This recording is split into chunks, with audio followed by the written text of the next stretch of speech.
మన రక్షకుడును ప్రభు అయిన యేసుక్రీస్తు పేరిట మీ అందరికీ నా హృదయపూర్వక వందనములు. మన బైబిల్ కథ కార్యక్రమానికి స్వాగతం. మరి ఈరోజు యేసు ప్రభువుని చాలామంది కూడా రాజులకు రాజు లేదా క్రీస్తు రాజు అని కూడా అంటారు.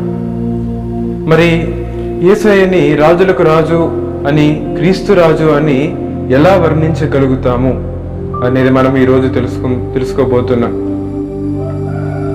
మరి ఈ లోక రాజుకి పరలోక రాజుకి గల తేడా. ఈ లోకంలో రాజులు ఒక్క రాజ్యానికి లేదా కొన్ని రాజ్యాలకు మాత్రమే పరిమితం. ఈ లోక రాజ్యరికపు వ్యవస్థ కొంతకాలానికి మాత్రమే పరిమితం. కానీ పరలోక రాజ్యం మాత్రము అంతమే లేదు అని చెప్పి లూకా సువార్త 1వ అధ్యాయము 33వ వచనంలో మనందరము కూడా తెలుసుకోవచ్చు. మరి ఆ పరలోక రాజ్యానికి అంతమే ఉండదు. ఆ యేసు ప్రభు స్థాపించినటువంటి ఆ సామ్రాజ్యానికి అంతమే ఉండదు. ఈ లోక రాజులు కీర్తి ప్రతిష్టల కోసం ఆశపడుతూ ఉంటారు.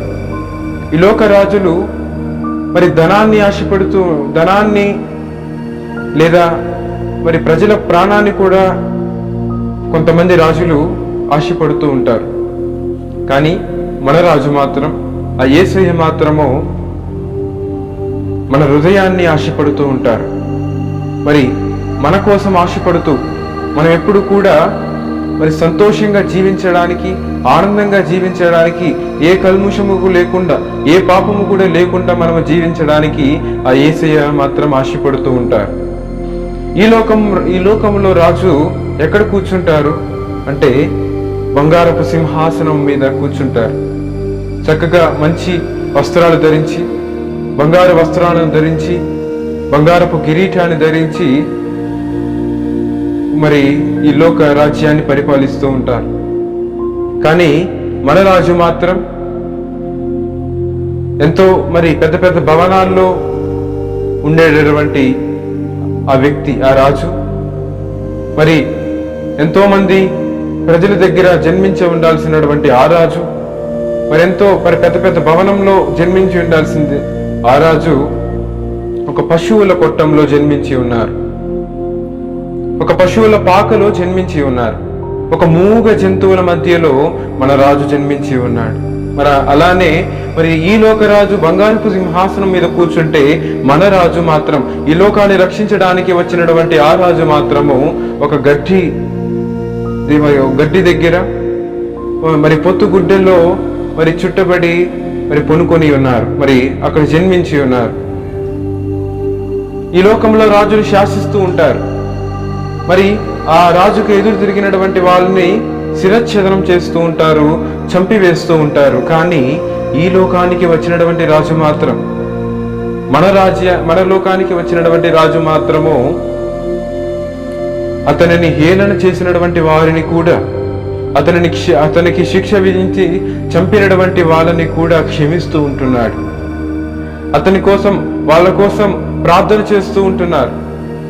వారు తమ పరలోక రాజ్యానికి వారసులుగా ఉండడానికి ఎంతో తాపత్రయపడుతూ ఉన్నాడు. ఈ లోకంలో రాజులు చూస్తూ ఉంటే ప్రజల ప్రాణాలు కోరుతారు, కానీ ప్రజల కోసము ప్రాణాలు పెట్టేటటువంటి రాజు ఈ లోకంలో ఒక్కరు కూడా ఉండరు. కానీ మన రాజు మాత్రము ఒక గొర్రె పిల్ల వలె మనల్ని రక్షించుకోవడానికి, మన పాపాలని క్షమించడానికి, క్షమించబడతాయని చెప్పి మన కోసము ప్రాణాన్ని పెట్టి ఉన్నారు. మన కోసము తన రక్తాన్ని చిందించి ఉన్నారు. అది మరి ఈ లోకానికి పరలోకానికి మరి రాజుకి తేడా. ఈ లోకంలో మరి ఒకే ఒక మాట, ఈ లోకంలో రాజు ప్రజల ప్రాణాన్ని ఆశపడుతూ ఉంటే మన రాజు మాత్రము, ఆ యేసయ్య మాత్రము మనం ఎల్లప్పుడూ కూడా సంతోషంగా జీవించాలి, మరి మీకోసం నా ప్రాణాన్ని బలిగా అర్పిస్తాను అనేటటువంటి మాటతో ఈ లోకానికి వచ్చి ఉన్నారు. మరి ఇంకో విషయం మనం చూస్తూ ఉంటే ఈ లోకంలో రాజు పరిపాలిస్తున్నప్పుడు ఎన్నో గొడవలు వస్తూ ఉంటాయి. రాజ్యానికి మధ్య ఎన్నో తేడాలు వస్తూ మరి రాజు మరి గొడవలు ఆడుకుంటూ చంపివేస్తూ ఉంటారు. కానీ ఈ లోకానికి వచ్చినటువంటి రాజు మాత్రము గొడవలు రాజ్యాన్ని స్థాపించడానికి లేదా మరి ఏదో కల్లోహాల్లో ఉన్నటువంటి రాజ్యాన్ని స్థాపించడానికి రాలేదు. ప్రేమ సామ్రాజ్యాన్ని స్థాపించడానికి వచ్చారు. మరి ప్రజలందరినీ కూడా మరి ప్రేమతో, కరుణతో, జాలితో మరి నడిపించడానికి, మరి అటువంటి సామ్రాజ్యాన్ని స్థాపించడానికి ఈ లోకానికి వచ్చి ఉన్నారు. మరి ఆ లోకంలో, మరి ఆ సామ్రాజ్యంలో మనందరం కూడా అర్హులం అవ్వాలి అంటే ప్రతి ఒక్కరికి కూడా ప్రేమ, ఆప్యాయత, ఓర్పు, సహనము ఇవన్నీ కూడా కలిగి ఉండాలి. మరి అదే విధముగా అతను నమ్మి అతనిని అనుసరిస్తున్నటువంటి మనందరము కూడా అతని రాజ్యంలో వారసులమే. మరి ఏ పాపము, ఏ కల్మషం కూడా లేకుండా మరి ఇప్పటి నుంచైనా ఈ లోకాశలకు లోపడకుండా, ఈ లోక రాజ్యాలకు లోపడకుండా అతని రాజ్యం కోసము ఎదురు చూసేటటువంటి బిడ్డలుగా, అతని రాజ్యం కోసము తాపత్రయపడేటటువంటి బిడ్డలుగా, ఏ విధముగా అయితే మరి యేసు ప్రభు మిమ్మల్ని కూడా నా రాజ్యంలో వారసులుగా మరి చేయాలని తాపత్రయపడుతూ ఉన్నాడో, మనము కూడా అతని రాజ్యంలోకి వెళ్ళాలి అనేటటువంటి తాపత్రయంతో ఉంటూ మరి ప్రార్థనలు చేస్తూ, మరి ముఖ్యంగా ఈ వైరస్ని, మరి కరోనా సెకండ్ వేవ్ కూడా మరి వచ్చింది.